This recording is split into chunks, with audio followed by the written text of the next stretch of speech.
घर के चिड़ैया पापा उड़ी में गईली हो। घरवा के कई दिली उदास।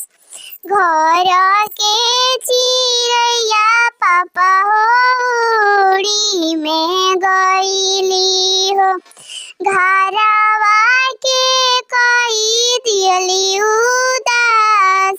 बनावा में गईली हो बन चौकली हो। आवे नाही घरवा के याद।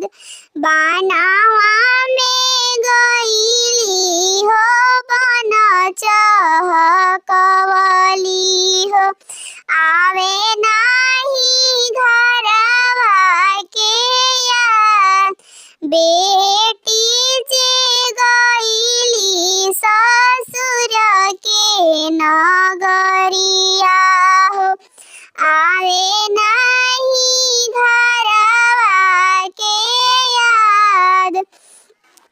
अरे पापा के घरवा उदास कई दिहली हो।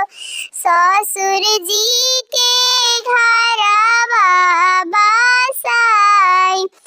अरे पापा के घरवा उदास कई दिहली हो। ससुर जी के घरवा बसाई। अरे नाही घरवा अइली बेटी नाही घरवा रहली हो। चली गई